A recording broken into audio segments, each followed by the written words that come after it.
Hey Brian, want to thank you so much for sending us in your golf swing, and really look forward to putting this together for you. I'm going to give you uh, a little bit of a breakdown of your current golf swing, kind of just all together, and then we're going to really start and explain what I'd like you to work on. So I think the first thing is at setup you're a little more bent over than maybe what I would like to see. I'd like to see your spine angle just a little bit taller. So you can see how you're kind of in this angle right here. I'd like to see you kind of right up about here. So for you, it's just going to feel like you're not bending over and that you're standing really tall to the golf ball. And then you just release your knees just like you have here. And what that's going to do is that's going to get this weight that's currently set up too much on your toes, and that's going to cause some issues in our golf swing, which you're going to see. So that would be the first thing I would look at is in the setup. So then let's just go ahead and take you through the rest of the golf swing. So as far as your takeaway position, because your weight is in your toes here, you're going to start to stand up and you can see how your head has risen from where it was at address to above here. Now, I don't necessarily, you know, mind that you have that much head movement in the backswing. What I don't like is that you're combining it with just sort of standing up and staying on your toes. That's the problem that I have because you're going to lose a lot of ability to use the ground and to create club head speed based on that.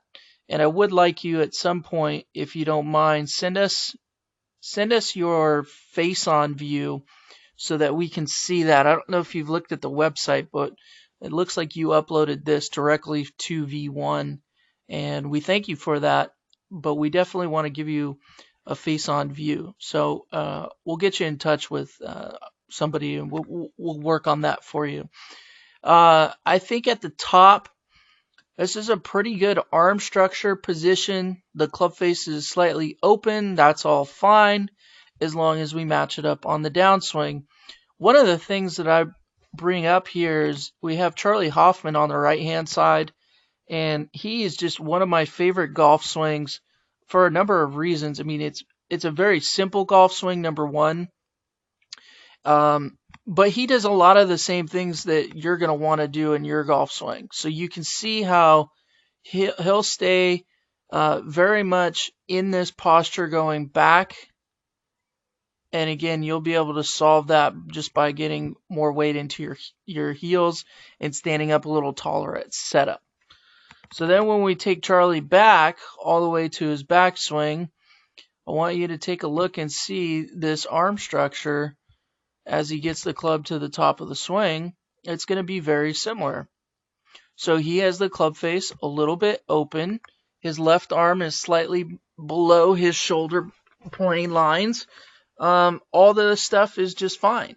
So one of the big difference that you're going to see though is that as Charlie starts to rotate down in transition, I want you to pay attention to the flex that he has in his trail leg and specifically in his trail knee.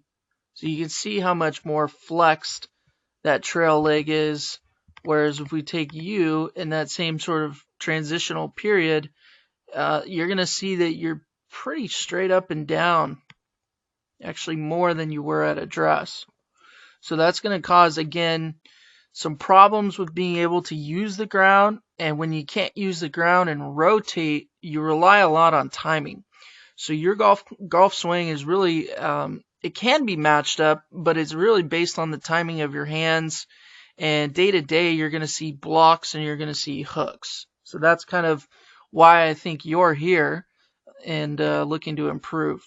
So if we take Charlie down to that same position pre-impact, you're going to see just how much more rotated he is as he approaches impact, and how you can see his left glute, and you can also see his left scapula, his left shoulder blade. So if we take you down into that impact position,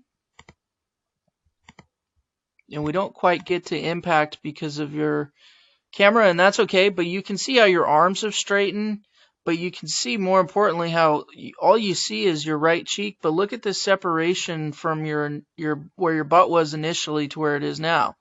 That's from standing up and staying on your toes. Okay, so you have all of these details for your golf swing. And I think, again, I think you do a lot of things really well that's going to make this pretty easy for us to start matching up. But the big thing that I want to work on with you, Brian, is I really want to work on that setup position number one, so standing up taller. Okay, that's going to be number one. And you'll probably want to get a little bit closer to the golf ball. And that will put more weight into your midline of your foot or slightly into the heels. I don't want to see too much weight on the toes for you. Okay, and then the next thing that we're going to really work hard on is in your backswing, I want you to really feel like you load up into this trail heel. Okay, so you can do some stop and goes at the top of your swing where you just go up to the top and stop, and you just feel like you have more weight or pressure in this right heel. Okay, so that's the only thing we're going to do in the backswing, because that's going to help set us up for what I'm going to want to do, which is in your downswing. So I'm going to bring in a drill to help us out with that.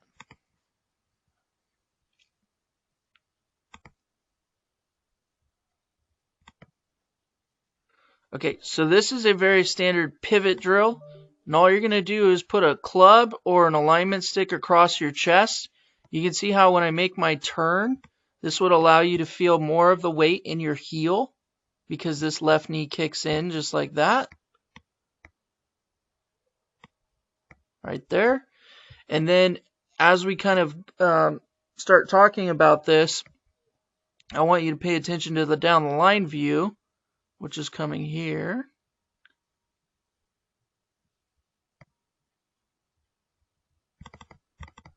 So we'll draw a line on my trail leg. You can see how mine's pretty straight, and I do that on purpose for you. So now watch as you go into this right heel. Well, let's go ahead and we'll give you one more line here for reference.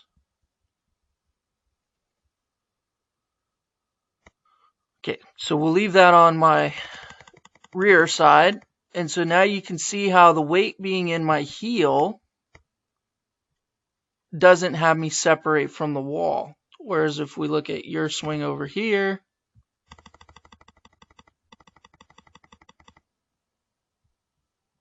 and we see you go from this position to here, into this position, into here, now you can see how it's separated. Okay, so that's just an indicator that the weight was on the toes. And you can see how I kind of maintain that connection to the wall. So now what's going to happen, and what I want you to really focus on, is I want you to feel like as you start to transition, your club is going to stay up at the top of your swing.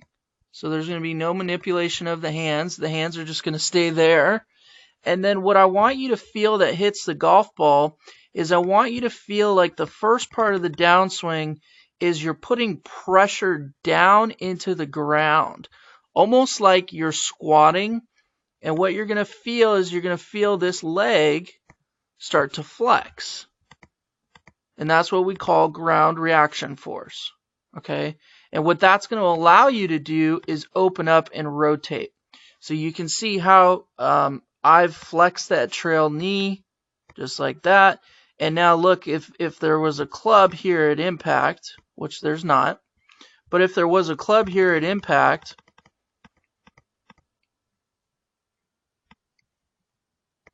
we would be where Charlie is, which is where you can see the left scapula and also the left glute. So what that does is using the ground allows you to rotate, and when you're rotating, that really keeps the club face very stable. So you get a more consistent contact, you get real stable club face conditions, and you're going to see a significant amount of distance that improves from working on this. So again, just to summarize this, because we kind of give you a full breakdown, I want you to understand what your matchup is and what you do. So the first thing we need to do is we need to get your setup feeling like you're a little bit taller, about there. And because of that, you're going to stand a little closer and the shaft's going to be slightly more vertical. That's number one. And then what I want you to do is break this down into pieces. So let's have the first part of this piece be working on this backswing position, where all we do is we feel like we get fully turned. We let this left knee kick in, and we're getting weight into our trail heel. Okay, and then you can just do a where you stop at the top of your swing and just kind of hold it there. And then what I want you to feel is this drill on the downswing. So really flexing that trail leg. So see how I go from straight leg to flex, and that allows me to rotate easier? That's the feeling I want you to have. And this is going to be a great drill for you to be able to feel, number one, what you want in the backswing with the weight going into the trail heel, and more importantly, the transition of reflexing that trail leg, trail knee, and rotating. Okay, and you can hit little half shots. What I suggest is that you do those drills at home, and then when you go to the driving range, break it up into those two pieces. Go to the top and stop, feel the weight in your trail leg, and then try to open up your chest and your hips as much as you possibly can while you stay in your posture. Make sure and send us some updates. I'm going to send you a private email that kind of mentions a couple of things, because I do want to have a face-on view for your profile. And again, Brian, we really hope that we can continue to work with you and send us some updates, and look forward to helping you with your game. Thanks again.